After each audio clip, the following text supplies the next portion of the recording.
So Roni has joined us from Israel. We have people from all over right now. We have folks from United States, India, Mexico, Canada, and Roni himself is from Israel. So it's a wonderful. We're able to get so many people in different time zones.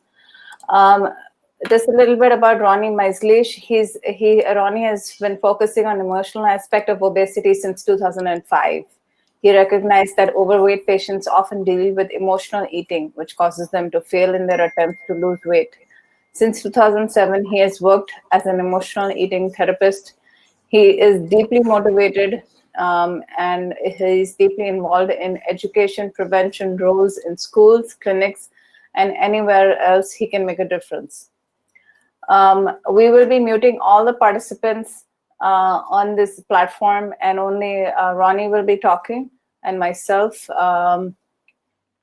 We will, at the end of of his presentation, we will be taking some questions, which can be typed in the chat box on your right-hand side. Let's see. So I'm going to share my screen. And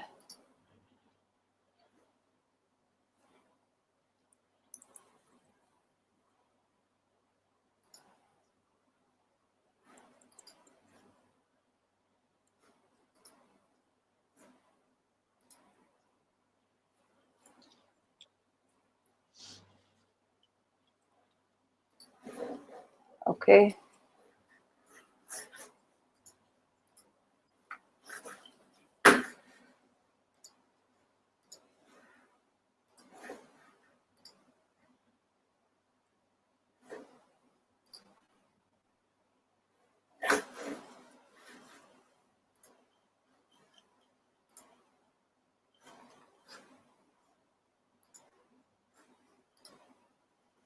Okay, can everyone see my screen?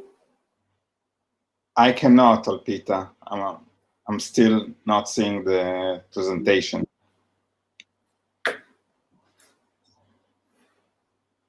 Let's see.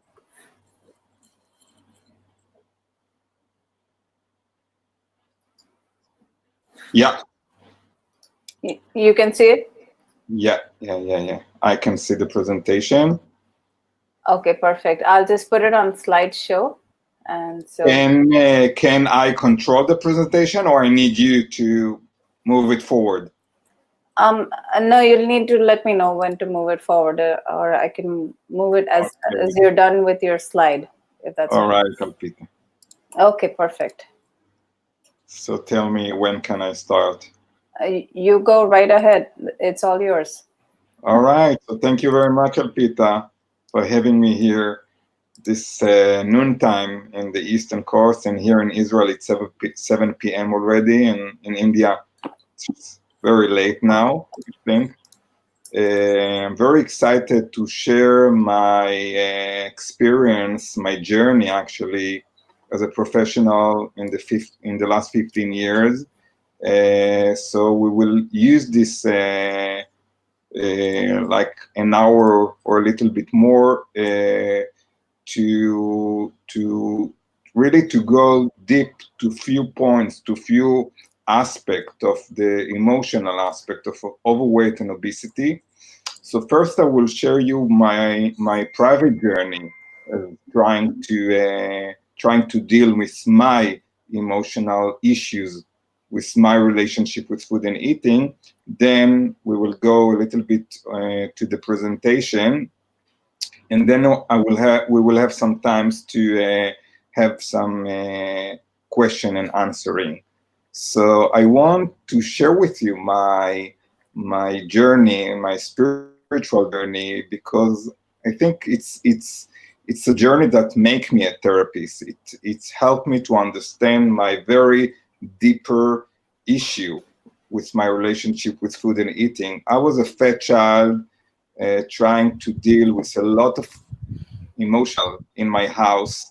I didn't realize how was difficult my childhood was. Maybe just when I became 30 or 35, when I first went to therapy, I started to realize that if you can, people there can close your, your telephone, because I'm hearing all of your messages. So please try to make your phone quiet. Uh, so I think I started to gain weight when I was 5, 6, 7 years old, and then very gradually I became the fattest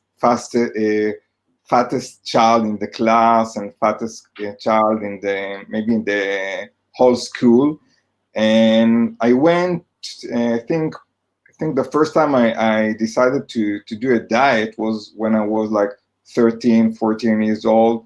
And, all of my life, the yo-yo syndrome, that I lost like 30 pounds and then I gained those pounds back. Uh, and I think in Israel we are doing, it's the army, it's a mandatory. So the army didn't want me, in his department, because I was too fat. So I needed to do a diet and, run twice a week, swim twice a week, playing football twice a week. And it took me a lot of years to, to do this army duty, as all of the people in Israel are doing. But I think the main junction was when I was 25 years old. I met my first girlfriend. So we will speak a little bit today about addiction. So what is addiction to food?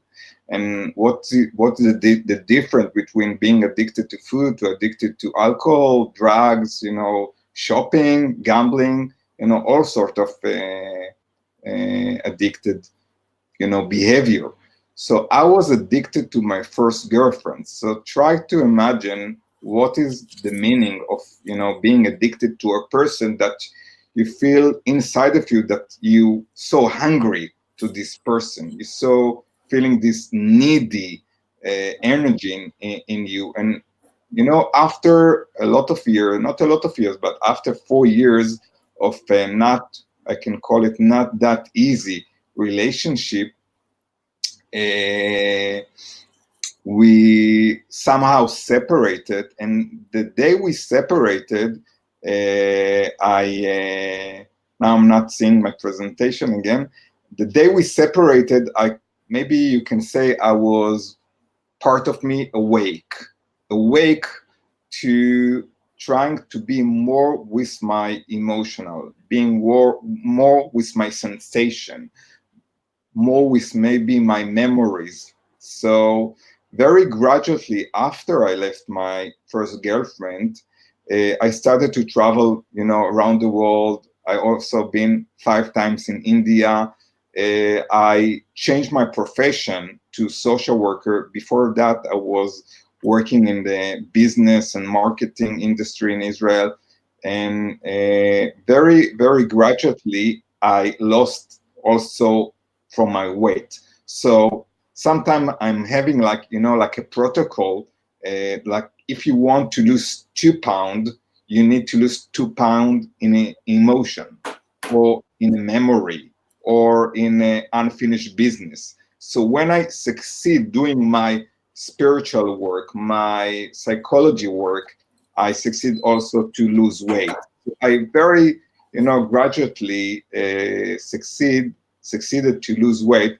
I think one of the more important event was when I was in Rishikesh, India in 2005. And in one evening I thought to myself, Roni, it's evening, maybe you go to eat dinner. And maybe it was the first time in my life that a voice from inside of me asked me, but Ronnie, are you really hungry? So I answered this voice, I'm not sure. So, part of me said, Ronnie, so maybe tonight you will not eat. And I just stayed there, not eating.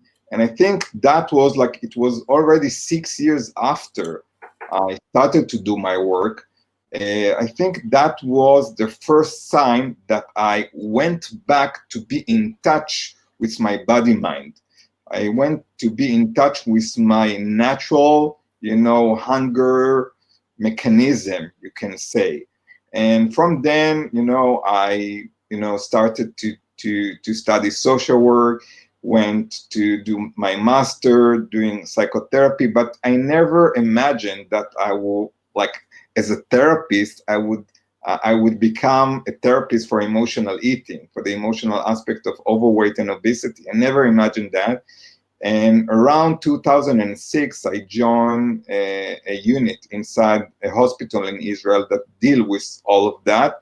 And also, I did a lot of groups in one of the main big clinic inside Israel.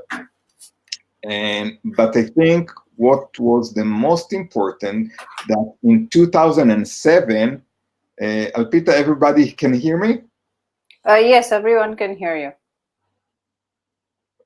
Great. In 2007, I read a book by an American writer that her name is Janine Roth. So you can see here her picture. It's like a picture from 20 years ago, I think.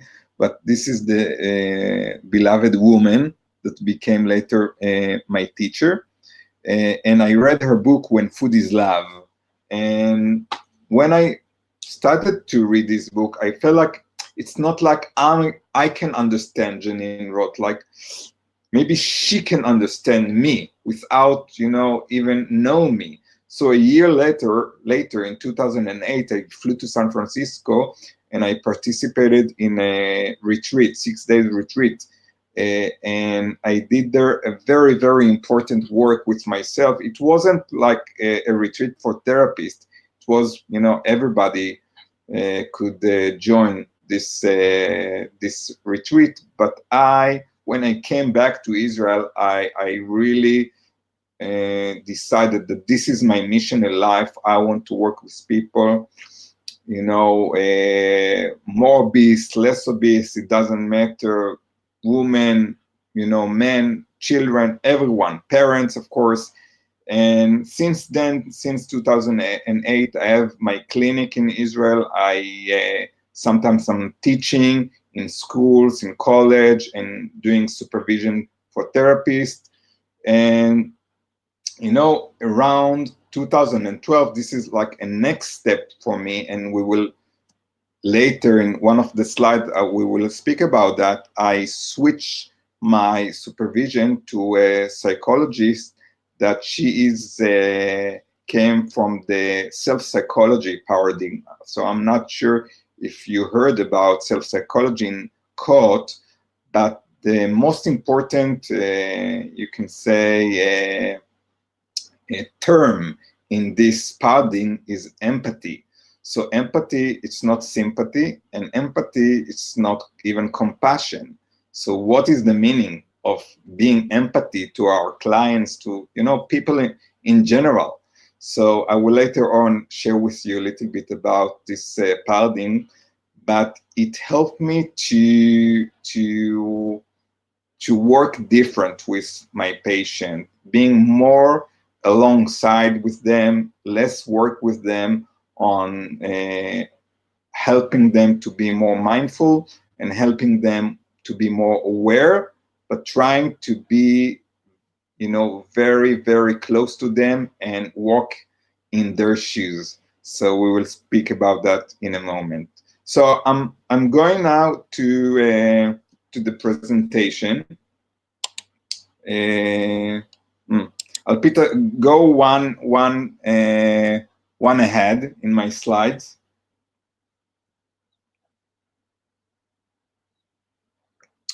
Alpita, can you hear me?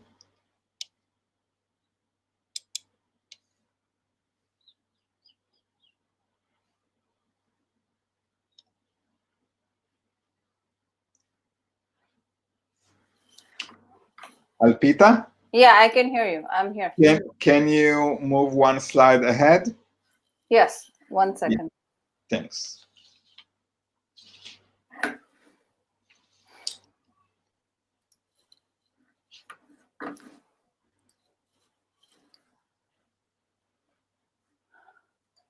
So I'll go ahead and this is the slide you want to be at? I'm not seeing any slide yet. Emotional eating as a paradox is the one we're on. Emotional Yeah. eating introduction. But I'm not seeing that.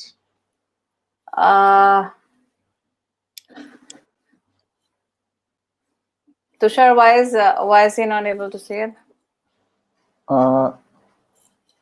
Should I stop sharing and reshare? No. Because we can see the screen perfectly fine.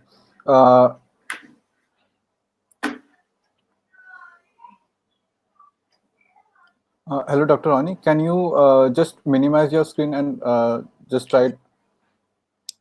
And once more, can you try to open that Chrome?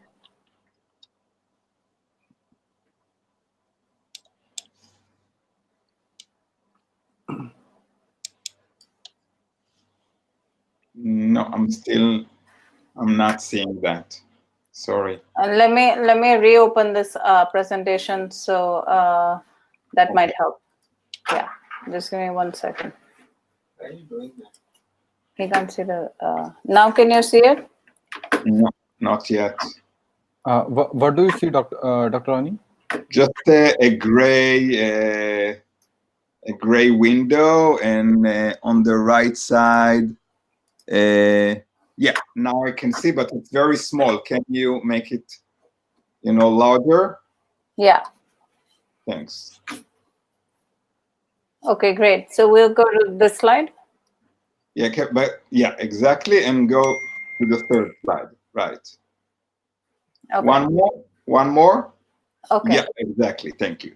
So the first point that I want to speak about, it's no, go one before. Sure. There you go. Yeah, just that. Thanks. So the first point is that we're talking about a paradox. And what do I mean when I'm saying paradox? So on one hand, when people came to me, is coming to me, for sure they're coming with a problem. So I'm not in that field that I will say to my patient, just accept yourself, or just, be with yourself and learn to love yourself. For sure, it's a problem. Overweight, obesity, it's a huge problem. Of course, in America and Israel, other places in the world, it's an epidemic. So, but I'm also seeing that as body theater, or theater of the body, as Joyce McDougall. She's a psychoanalytic from New Zealand, but most of her years she worked in Paris with the psychosoma people from Paris. So she called also some of the addiction and also psychosoma, illness, body theater. So I believe that overweight, eating, obesity, it's the best way a person succeed to present to his audience or her audience. So I'm not going to ruin the way that the person presenting his, his inner world. So I'm always, staying with this paradox. So it's a problem, and it's not. So it's not a solution, but it's a way to present something from very, very deep inside. So this is the first point. The second, I will. If you remember Rachel from Friends, it will be very easy for you. I hope that you remember this episode, that before she went being friends, or couple with Ross, she hung out with an Italian guy, and one night he dumped her, and she was very, very sad, feeling alone, feeling that maybe not worthy. And Monica give her, a big bucket of ice cream. So I hope you can remember this episode. So I can understand emotional eating as a reaction to negative, sometimes positive, but most of the time negative feeling, sensation, emotion, memory. So it's trying to suppress, trying to kick away, trying to comfort all of those emotion, most of the time negative emotion. And later on, I will give you a tool that part of the people, if you are working with this tool, with this emotional, management. I call that. You can help those people, and I will maybe tell you how maybe I could work with Rachel about that. Alpita, can you move one slide forward? Sure. All right. So sometimes the emotional eater, or the emotional eaters, are confusing about how they interpret their inner feeling, or their sensation or emotional. So they think they're hungry, but they are maybe anxiety or feeling other emotional or sensation. And I want to a little bit speak with you about a research from Wales, Britain, UK, that they took this group that we will call them emotional eaters, and they found that this group have an excellent ability to feel that. So they know they feel something. Their process of, they call it bottom up ability, is excellent, this ability. So they can, like a radar, you can say, they can detect that something from the outside and also from the inside is changed. But the problem of emotional eater, that they don't understand what they are feeling. They cannot give a label. They cannot give a word for that. So they are confusing.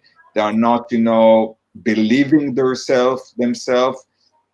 So they don't have this mechanism of top down. They don't know how to integrate it, all of their emotional and sensation. And because of that, they sometimes eating without being hungry. And the first point here, it's about emotional neglected. So a lot of people saying that they had like an ordinary childhood, maybe, nobody hit them and nobody threw them, out of the house. Maybe, they receive money, they receive food, they received, concrete shelter. But from the emotional side, they didn't receive enough guidance, direction, contentment, holding, protection, sheltering, and all of those, emotional nourishment aspect. And because of that, part of them are eating as trying to feel themselves. They feel this deficient.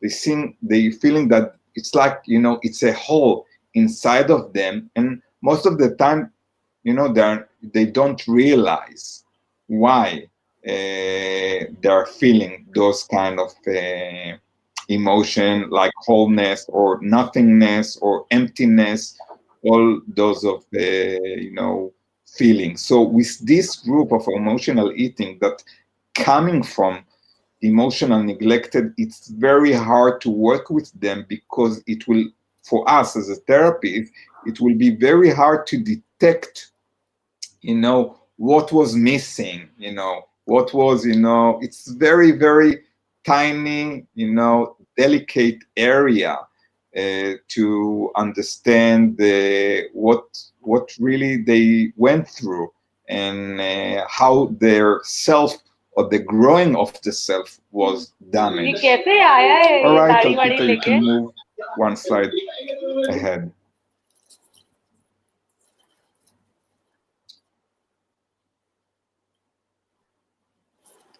There you go. Not yet?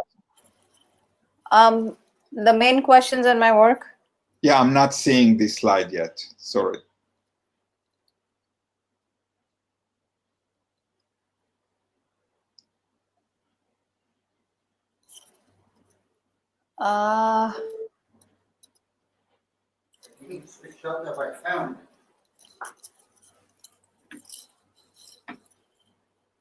Yeah. Again, to the question.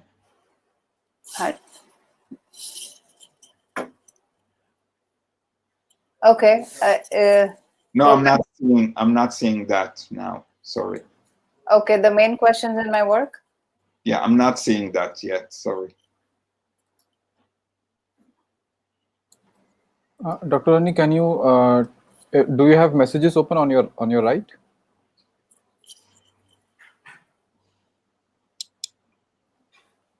Yeah, How about if you close that messages? it was closed. Okay, it was closed. Yeah. Can you see the screen share right now? Can you see Alpita's screen? The slides of emotional eating introduction. Okay, it's on introduction. No, I moved it to main questions in my work. Yeah, the main questions in my work. Yeah. That's what I also see. Yeah, Do you see? Yeah, great. And if you can enlarge that, it will be great.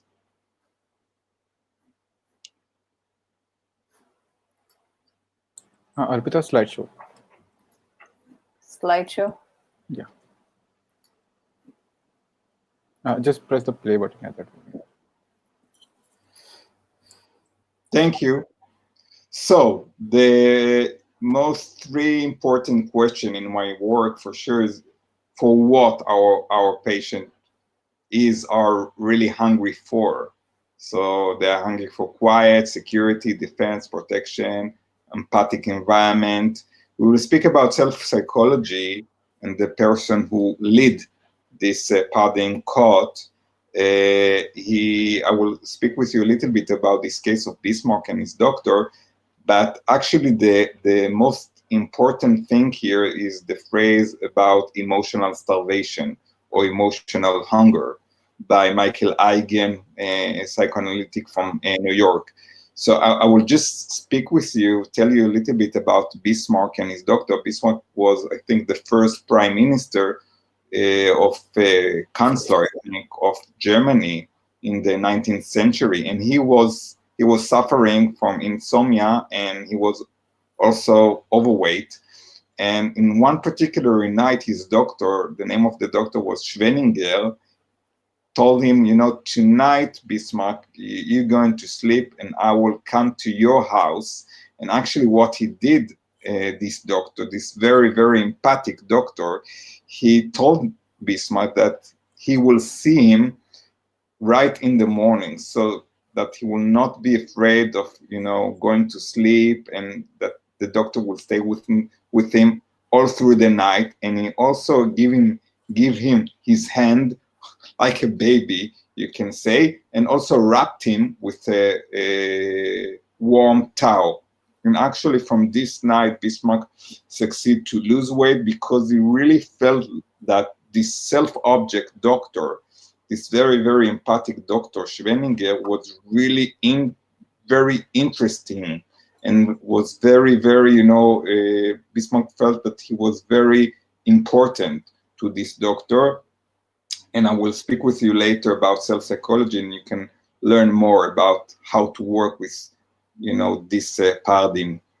The second question is how I describe a little bit the case of Rachel, is to understand the sequence between event and emotional intensity change. So we can feel sad, and we can, in one particular night, feel a lot more sad, and all of that, the connection to our behavior. So if I will take the case of Rachel again, so I will try to understand the sequence. Like, the event was that someone told her that he is not wishing to see her anymore. So that was the event. The emotion maybe was feeling alone, feeling deserted, feeling, insecurity, feeling maybe betrayal, or all of those emotions. And the behavior was emotional eating with the ice cream. So if I want to do, like analytic work with that on the emotion, and, like more to be more aware, if I would want to work with Rachel about that, I could, go to Rachel's childhood and maybe remind her that her parents split when she was a child. And I can show her the connection between what she felt at, 8 years old, all of those feelings, and the those feelings, just replicate, and just the same feelings she could feel again with this fellow. So this is a little bit about work that I'm calling this kind of work, emotional management. All right, can you go one slide ahead?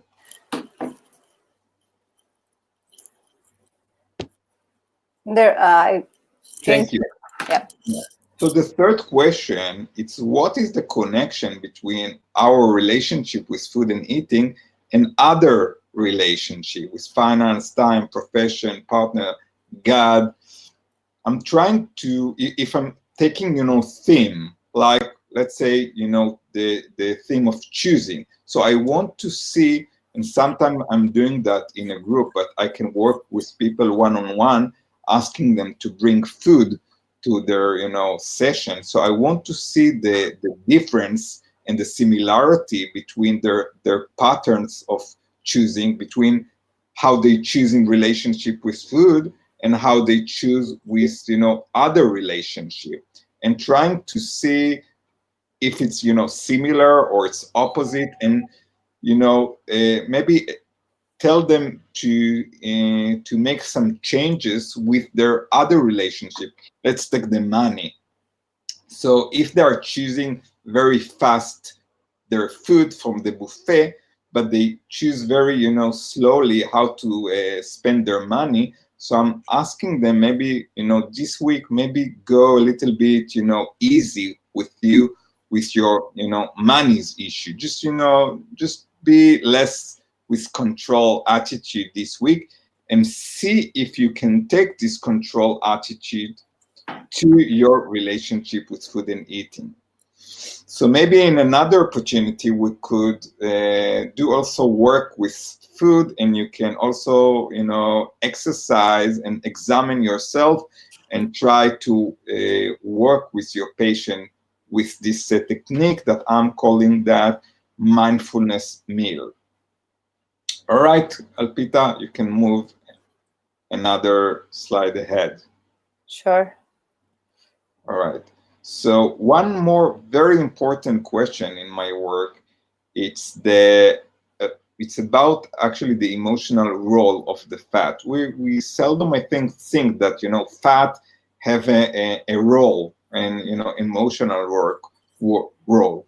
There was a French psychoanalytic named Didier Anzier, who spoke about emotional body-mind envelope. He called them eye skin, that they're wrapped our mind like the skin wrap our body, and those envelope help us to feel more strong, joy, meaningful during our life. And if this kind of envelope didn't establish well enough, or they were piercing by violence or neglected, some people will need the fat to contain, hold, and protect themselves, as the fat become their shield. And interestingly, Anzia mentioned that one of the functions of the eye skin envelope is to hoard memories like a person hoards fat. So that is very interesting. I want to share with you something about one of my patients, that when she was 5 years old, she tried to just lay on her mother legs, and her mother just kick her and told her, you're old enough. You don't need to just lay on me. And this patient later became a therapist, but she felt that her fat is actually help her to contain herself or hold herself, and that was instead of her trying to be held by her mother. So for her, the fat could be this hold role. So part of my work with those people is to understand how and when this fat was born, like in this case when she was 5 years old, and how this fat was developed. And I think the most important question is, what is the fat emotional role? So sometimes I'm doing this, meditation that person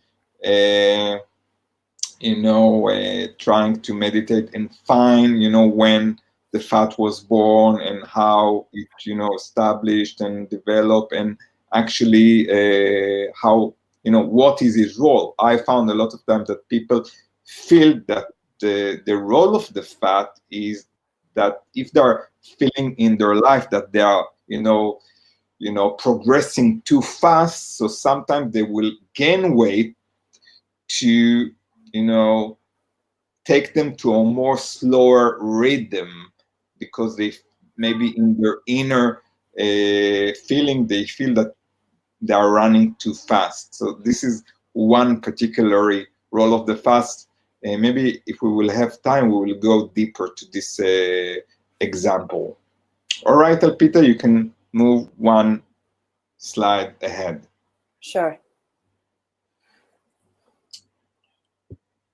So, as I told you before, part of this work is, when we try to work with,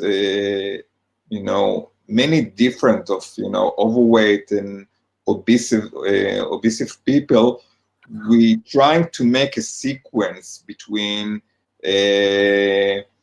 what happened to them with their emotional, between what happened to them now and in their history. I think 30% from my experience, this kind of work, like I have the example about Rachel, can help them to feel strong and in control, and eventually can make some changes in their life, just to see the sequence between event and how they interpreted the event, and the emotional and the behavior. So you can work with all different kind of people, and trying, just tell them to do like a diary or journal. Every time they are doing emotional eating, they can detect they are eating without being hungry. Just ask them, tell me what was the event that took you to a different kind of emotional, and those emotional took you to this behavior of emotional eating, and try to maybe see or understand how it's connected to a phase or a specific time in your history. And I think, as I told you, like for 30% of the patient, this kind of work will be benefit. All right, you can. I will just bring me a little bit more water, so I will be with you in a minute.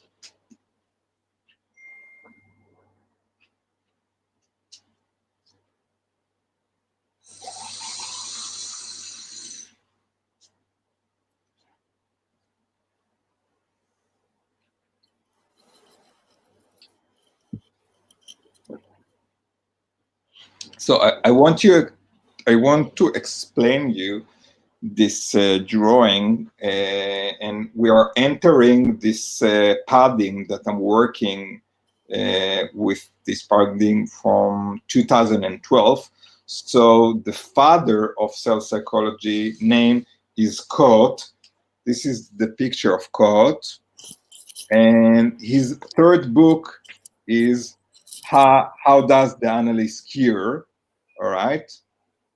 His second book is The Restoration of the Self, and I can, recommend you those two books. As I'm doing the connection between self psychology and obesity, I can, try to explain you if we are going, like engineering, like reverse engineering. So if I understand the emotional eating, the overweight, the obesity as a way that a person try to get the balance right through the eating. So it's not just the eating itself, it's the, I can be at 12 noon time, just think about dinner, and through the thinking about dinner, I can get my balance right again. So it's not just the eating itself, the concrete eating, the behavior. It's the relationship with food and eating. So, and the emotional eating also help us to become stronger something in me through the eating become more strong.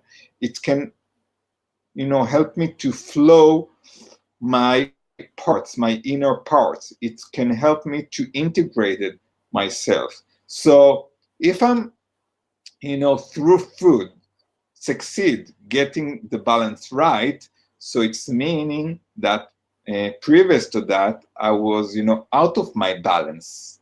All right. I was weak. I was, stuck somewhere, somehow. I was falling apart, disintegrated.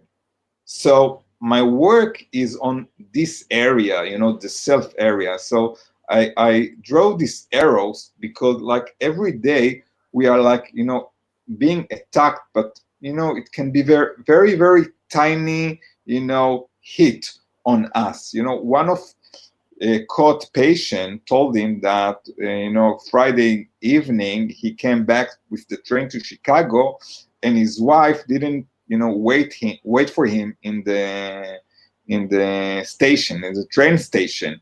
And he told Caught Monday morning, all of the weekend was ruined. So we can say it's nothing. His wife just and just was late for 3 minutes. Why he was that disintegrated? But I don't know why this patient, maybe his mother didn't in one particular noon his mother didn't pick him up from the kindergarten. I don't know, but we are looking on very, very tiny tiny stuff that can harm ourselves. And it's not that easy to give self what is the meaning of self. I'm calling that an intimate independent initiative center. So this is like our emotional center.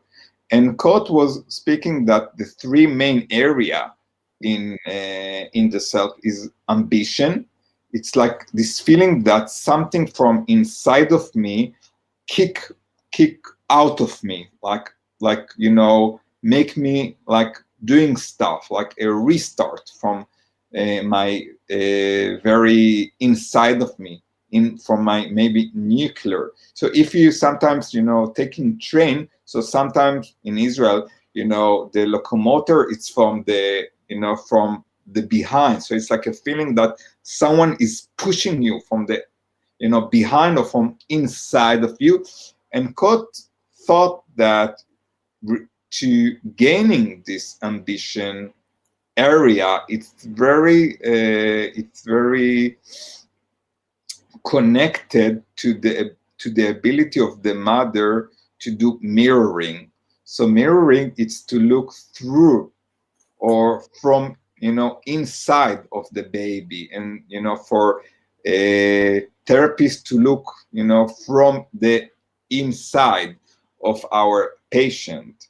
And sometimes it's not that easy to dissolve to our patient, or as a parent to dissolve to our children. And it's very interesting, and maybe spiritually this word dissolve. So what is dissolve meaning?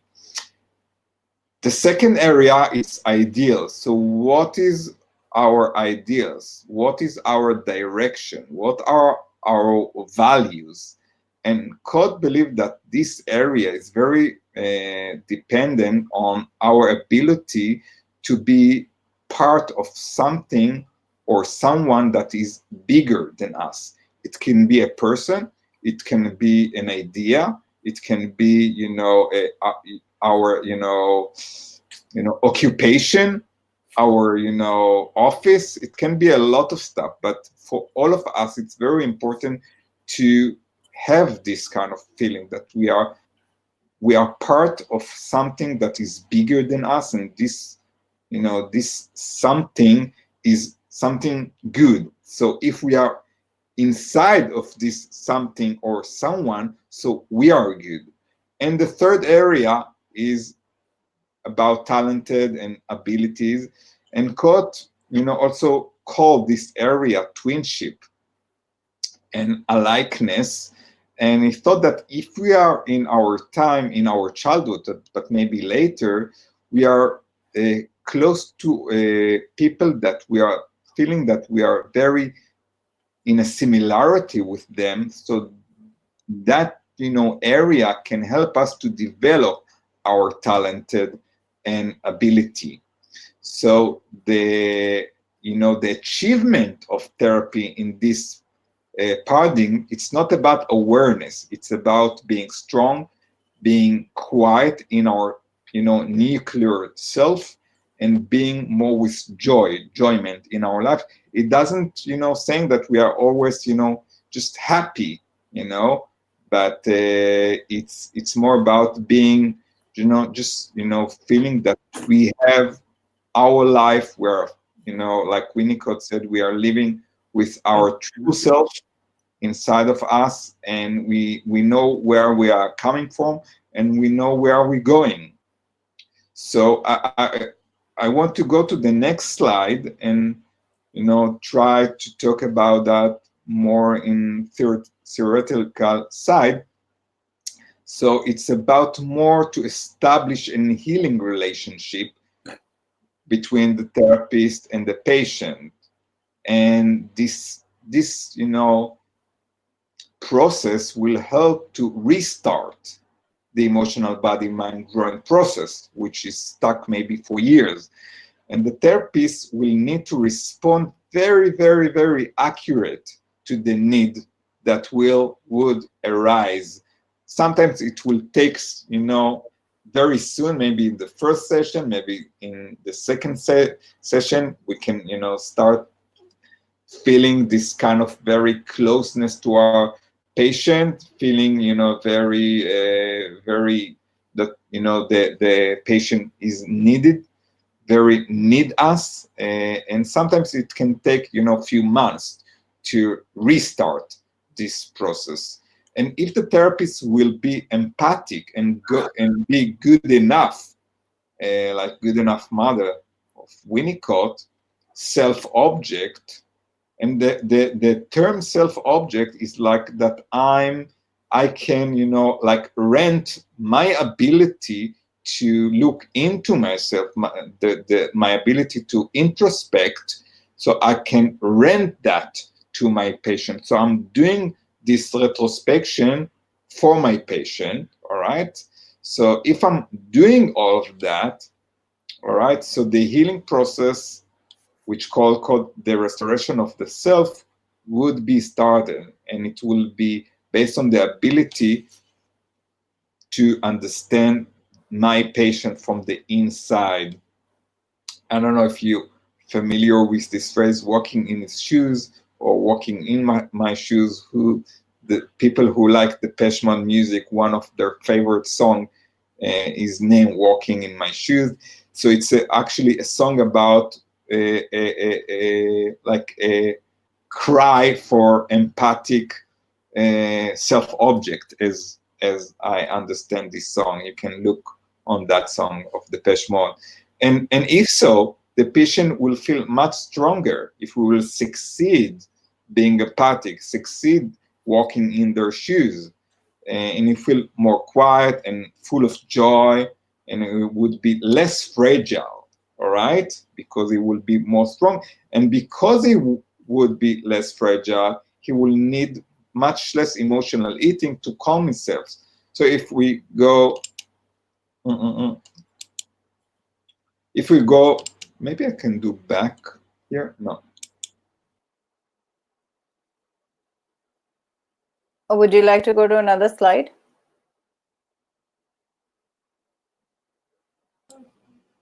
I guess Roni got disconnected. I guess he pressed on the back button. Okay, he'll be back in just a minute.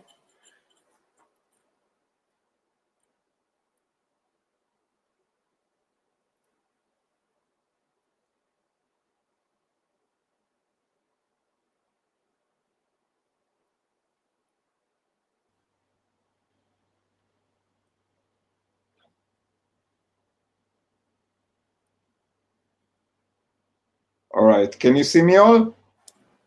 Yeah, Dr. Roni, we can. All right, sorry. So in this perspective, the awareness and the insight is less important. All right, and sometimes not at all essential and mandatory for this second chance for becoming an adult from the psychology aspect. So it's less about awareness, it's more about like a parenting to our patient. All right, it's, you know, caught in one of his, you know, article that he can, you know, also about this Schwenninger and Bismarck, you know, we use the term surrogate parents. So we are sometimes needed to become this surrogate parenting. All right. Can you take me to the next slide?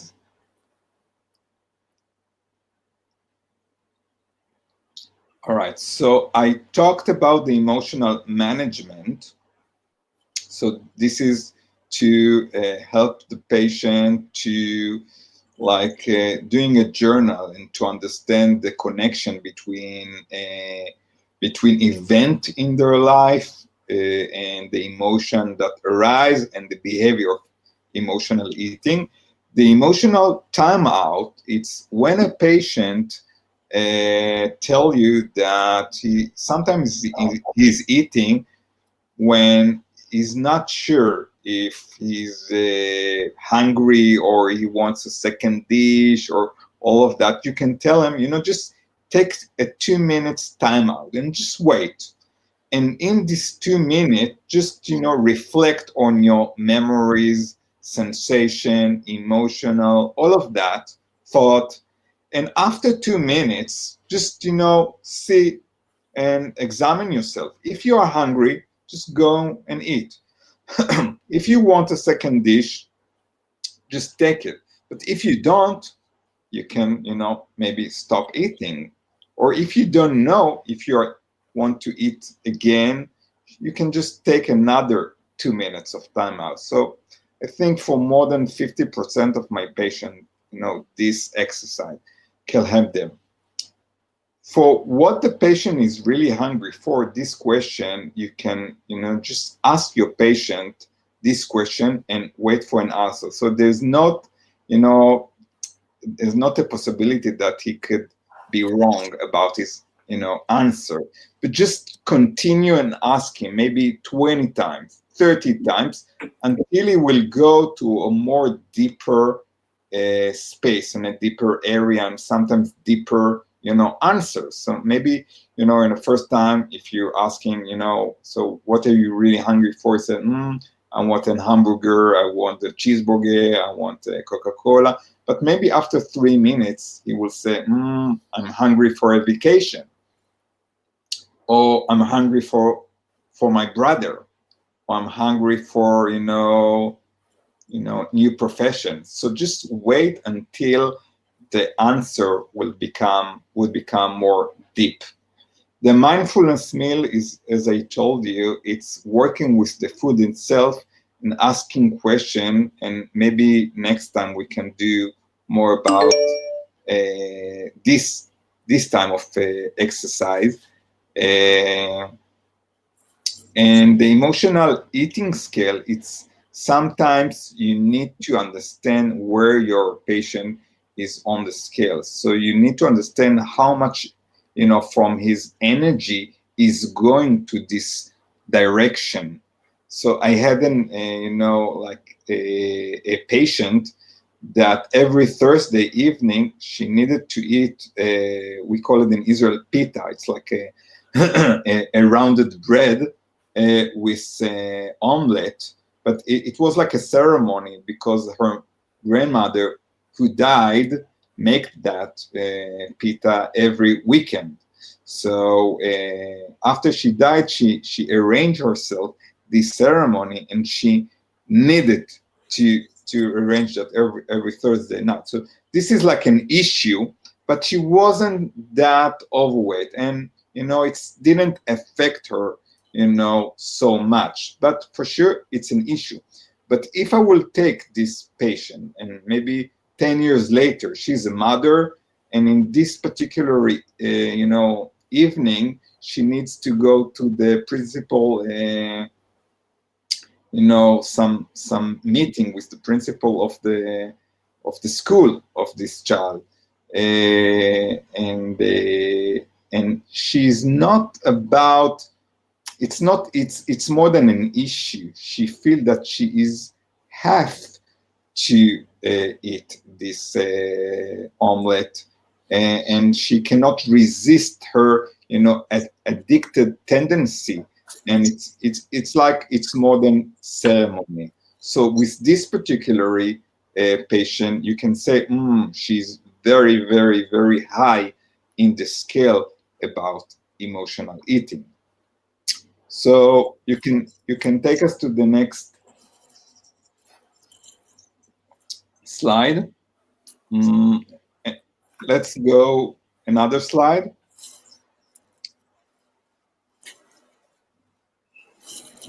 And you can see about different aspect of relationship with food and eating. So it's not just the emotional eating can be emotional sport, emotional cooking, speaking about food and eating. So it's about how much energy you put or you are part of, like you can on Sunday think about your dinner on Friday and how you cook this dinner and how people would respond to you. So all of your life, it's about relationship with food and eating.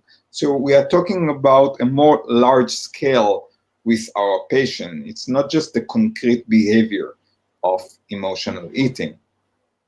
And the gourmet trip, it's like in Israel, every time people go to the north of Israel, so they need to go to a certain restaurant or to pick some, fruit from the tree. So all of their life is about food and eating. And, in the Western society, it's not, easy because it's everywhere. It's in the TV and, in the commercial. So it's not that easy to make this kind of a change and to become really different with our patient relationship with food and eating. All right, another slides. Next slide. So maybe the last things I want to share with you today, and then we can take some question. It's about one of the role of the fat. I call him slowing down. So 12 years ago, a 40 years old patient came to my clinic saying that she want to lose, just 10 kilo, 20 pounds from her weight. Very soon into the process, she started to speak about her third child, youngest daughter, that gained, around that summer, around maybe 8 kilo, like 20 pounds. And she said that she's very surprised, but she expressed like anger and blame her. She's ruining my life. And she did also feel like frustration and helpless, saying that her daughter damaging the perfect family image. So her husband of this woman and the other two children, other two daughters are perfect, and like excellent student, sports person, and all of that. And this third daughter just ruined her life. So during our meeting, we tried together to understand her daughter body theater. So why now? Why fat and more?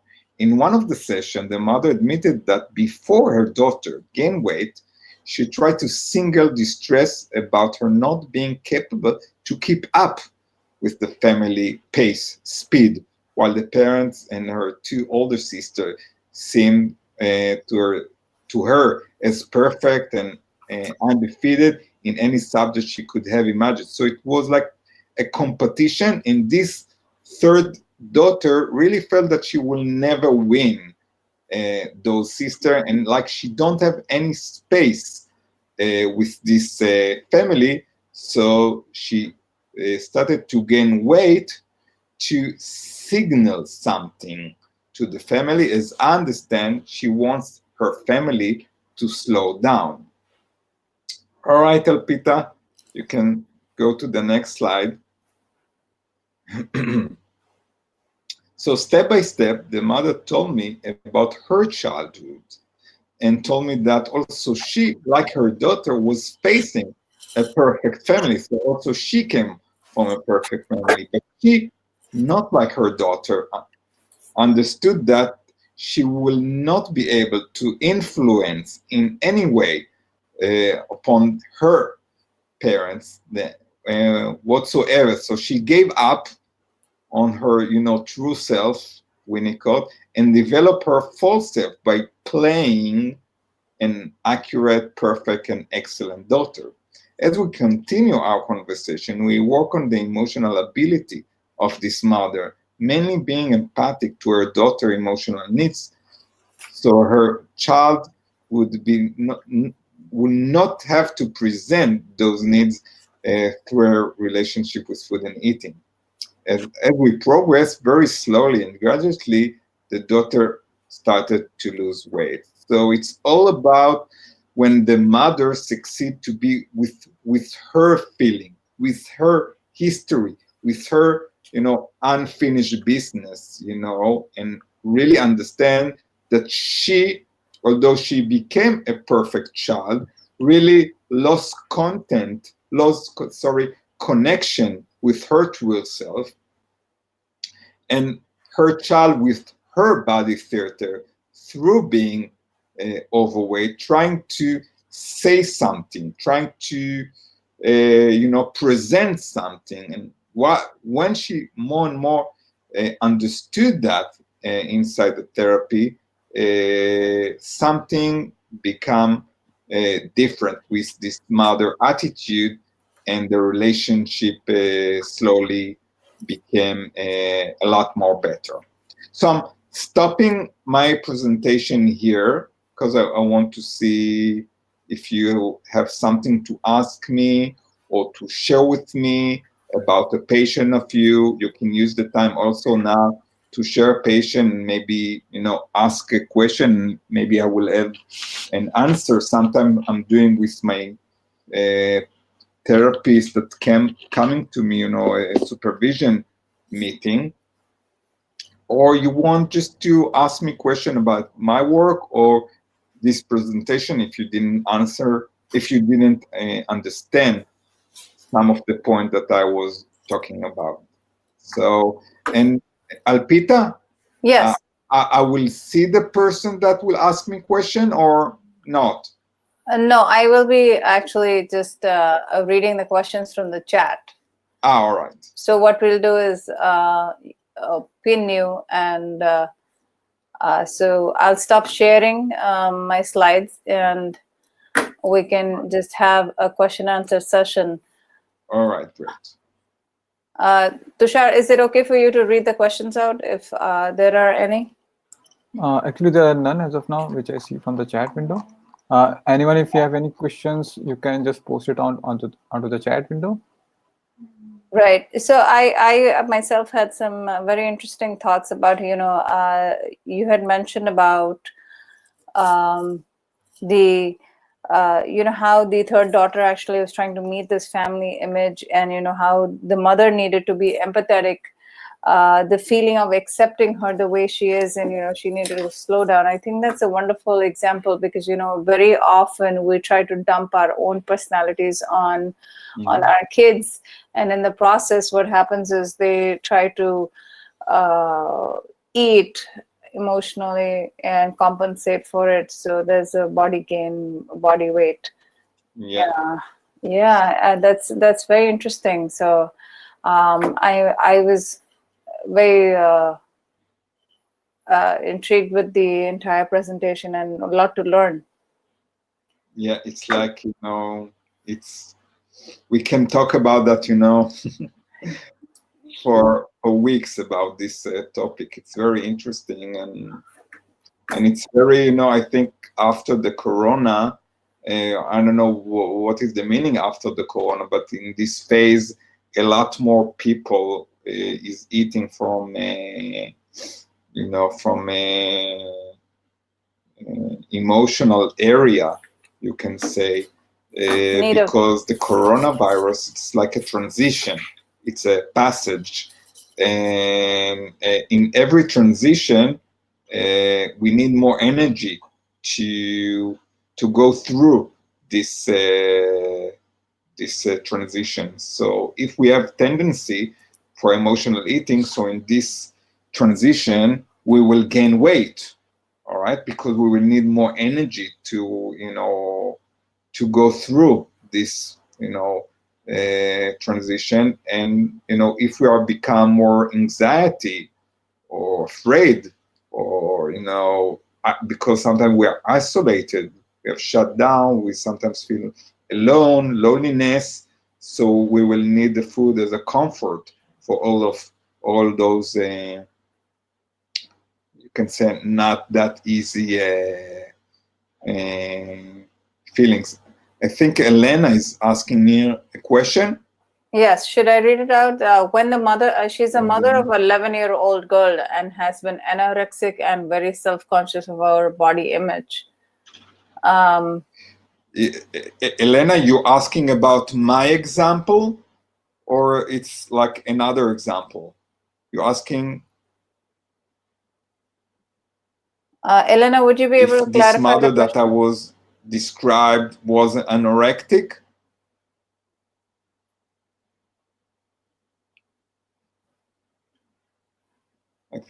Alpita, can you hear me? I can hear you. I'm just waiting for her to clarify the question. I think she was trying to say that when she's a mother of an 11-year-old girl who's been anorexic and very self-conscious, in this situation, what would she need to do? So about this mother, she was very, very into her. You wrote self-conscious about her. You can say body, yeah, body image. She was very, doing a lot of sport. Waking up very, very early in the morning, doing, jogging every morning, and trying to be in shape, trying to be very, like just 100%, never doing mistakes in her work, and to this third child it was very, very, very, very difficult to live with this mother. But I think in this particular example, it's not just it's not just the mother, it's whole of the family environment, actually. So for sure it was the relationship. So here is another question of Moshe. Hello, Roni. Starting the lesson. Just a minute.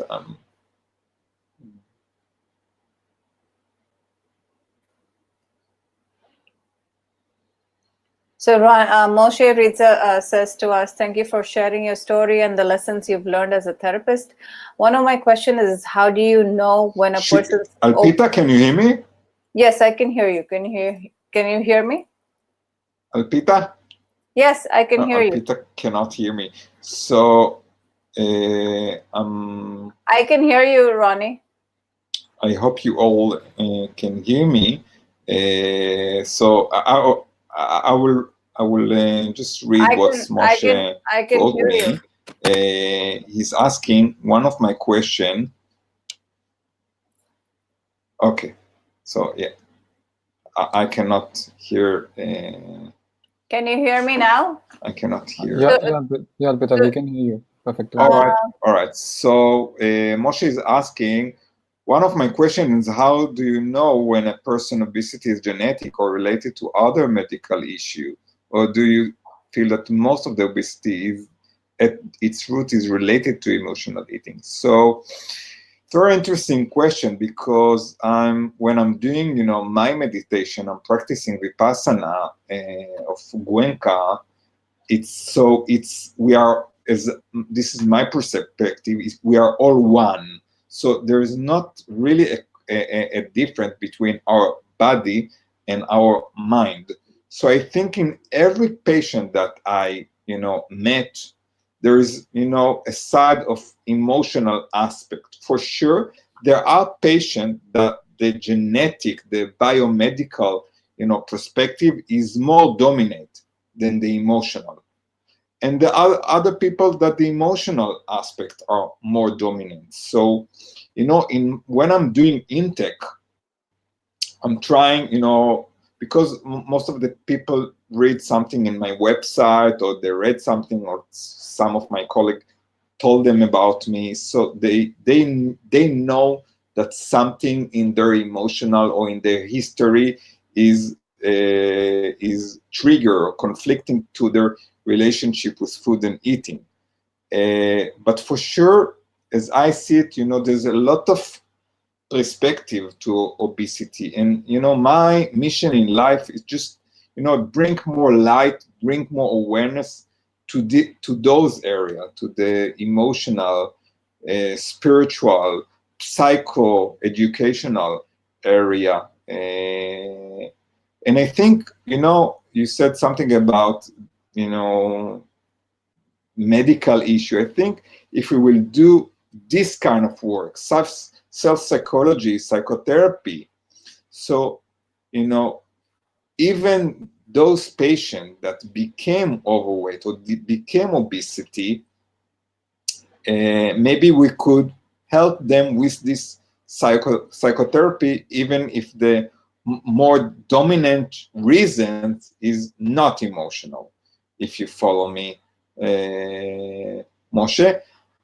I'm more about healing. Maybe I would not, do it like that. I'm more in the healing and the curing profession, and less about managing, the disease. I'm not about managing. And I think a lot when you go, a lot of people work in the managing and say, obesity, overweight, it's chronic disease, and no one, can go out from that. So I believe in something else. So if I didn't answer you quite, well, or everything, you can ask me more. So Elena, can that disrupt the girl's self-image? For sure. Yeah, because when her mother is, just, she believed, as I saw it, that she trying to be the opposite of her mother. She's not. Sometimes the daughter will become very, very, very similar to the mother. All right. I think that in my case, what I share with you, the two older sister of this daughter was becoming very, very close and similar to the mother, and adopting this teeny tiny thin body shape. But this child, something from this child, I don't know exactly what, really felt that to keep her sane, or keep her secure enough for emotional aspect, she need to do something different than her mother. So she just took the opposite option, and just she gained weight just to be different. All right, just to be someone else and develop her personality. Ronnie, can you hear me? Yeah, Alpita. Yes, Elena actually is typed in her question again, and she's mentioned that her question was incomplete, and she wants to know. So I'm now reading that. So my question was incomplete. I want to know how the minor anorexia past affect her 11 years old girl who was starting puberty. She's a very anxious little girl and seemed to want perfection all the time. But Elena, tell me if you're talking about my patient.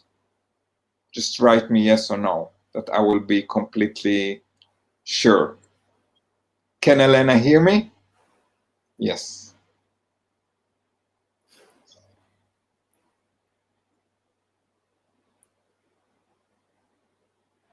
So, Elena, you're talking about my patient, right? The mother that I was speaking about.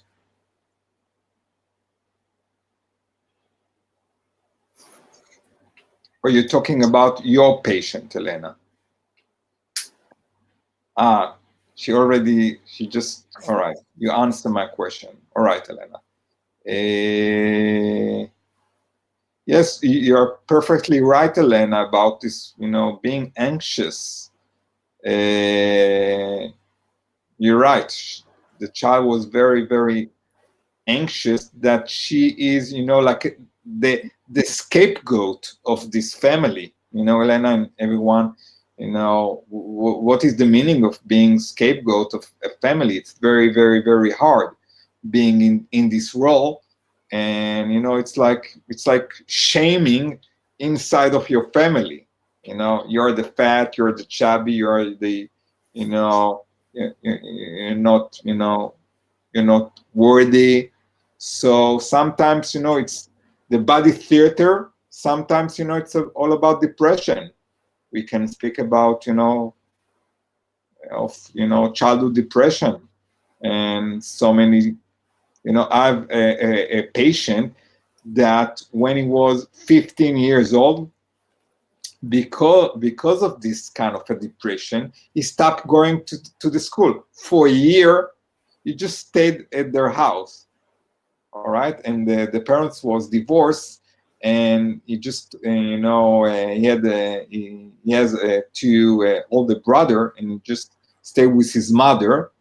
And maybe in that year the teacher came just only one time to his house, and tried to convince him to come back, but he stayed in his house, maybe saving him for that depression being in the school. But he gained 80 pounds in this year. All right, and after a year he somehow with therapists succeed to come back to the school, and very, very slowly work upon his fact. And now he's 2 years in my therapy. It's not, it's not easy.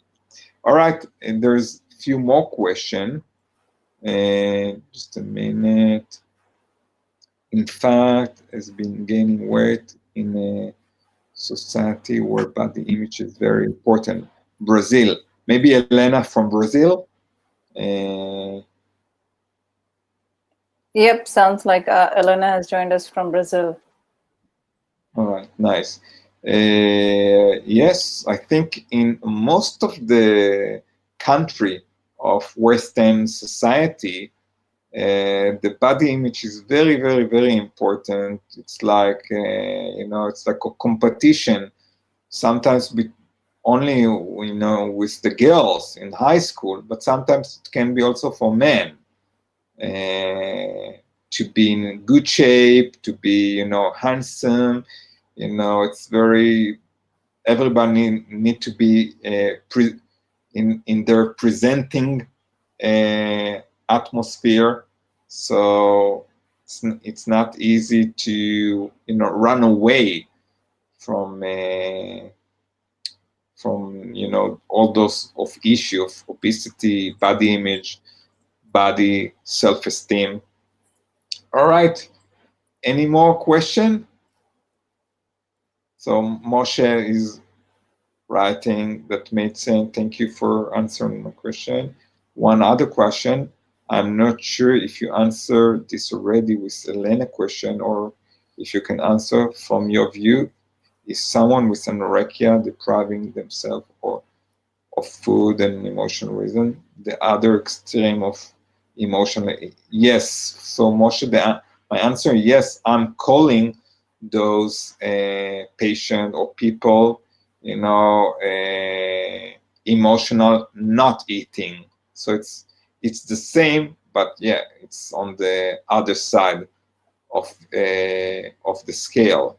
But I'm more interested about all of this scale, and I'm calling this scale the relationship with food and eating. I was working in a hospital with anorexia and bulimic women, So, you know, sometimes anorectic patient can become a bulimic patient, you know, so, and then went back being anorectic. So it's all the time, you know, it's the relationship with food and eating, and it's about the emotional hunger, the emotional starvation of this patient. And, you know, it's changing. And from my experience, if we are not going deep to the root, and most of the time to the emotional neglected, to the violence that this patient suffer from.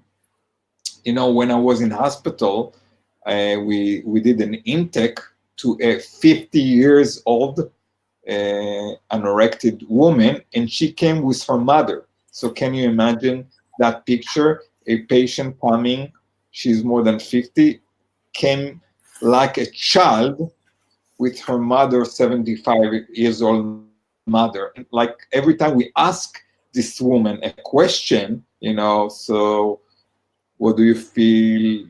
Where did you study? So, you know, like general question. She always look to her mother to like receive a permission to answer. So it's, yeah, it was very, very sad that this person didn't, you know, emotional develop. So sometimes it takes years to make a difference in this kind of work. But I believe that, you know, we need a lot more therapists, not just being an expert for eating disorder, anorexia, bulimia, but we need a lot more therapists, psychologists, social worker, mental health counselor that will be focused in the emotional aspect of overweight and obesity. And if we will, you know, make that change, maybe, you know, now in America there's around 100 million overweight patient or overweight people in America. So we need a lot more therapists to engage this 100 million patient. And Elena asked me, have I written any books on obesity? I didn't write, you know, books or article. I have some in Hebrew, but I don't know if you all can read Hebrew. But in my website, just write Roni Maislish and click English. There are a few stuff that I wrote 10 years ago, but someone from America told me that it's still relevant, so you can read about that. And just I will write here my email. So just email me, and I will share with you some document that I wrote that I translate to English, so you can read. And I will also recommend you some stuff, some other stuff about this topic. Yes, Oh, that's okay. very interesting. That's very interesting that, you know, we'll go through your website and see some of the new articles, the articles that you've written. It's exciting to know that we have people from all over, you know, all over the, and, you know, we were able to make it, make it for all of them.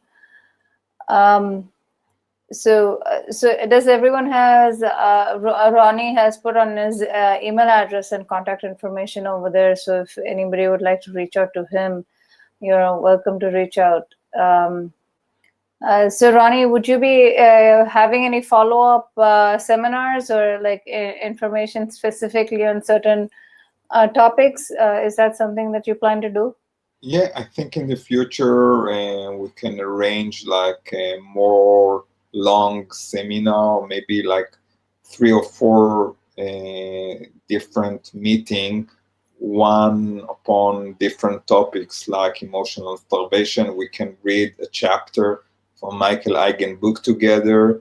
We can go deeper to this topic of the emotional aspect of obesity. We can do supervision if some of the therapist here wants to share his work, and we can think together about this patient, so we can arrange all different kind of different Yeah. work. We can do the workshop with the food that everybody can bring food to the meeting, and we And can try it out with that. we can exercise this work, and you can all work with your patient through this exercise. Okay, so if you all can put in your chat engine which of those webinars you all would like very soon, that would be great. Whoever would like, if you all can put in your responses in the chat engine as to which webinar you all would like soon. I know that. All right, I will think about that, and Yeah, if we can get like an audience poll also, like with the audience what webinar they would like first and which they would be interested in, would be great okay. as a follow-up. So it was wonderful to have you, and I want to really thank you for our time. I think we are coming to the end of our presentation. So Thank you very much, Alpita, to invite yes. me. I would really enjoy it. Yes, absolutely. We really enjoyed this presentation. I have a lot to take home now, and yes. Also, if anybody would like to, you all can email us at psychonline.com, alpira@psychonline.com for any questions or follow-up. I'll put that in the search bar. And then this is our LinkedIn page. You can check out for any follow-up webinars. So we would have them posted over here. So we would have follow-up webinars over here. So, Nina, Elena, Moshe, any of you or whoever else has joined the call, whoever would like to join the follow-up webinars, please do follow our LinkedIn page so you can see the ones which are coming up. Okay, thank you, everybody. All right. Okay. Have a good night, or it's still noontime for you. Yes, it is. All right. Thank you, everyone. All right. Take care. Bye-bye. Thank you. Bye-bye. Bye.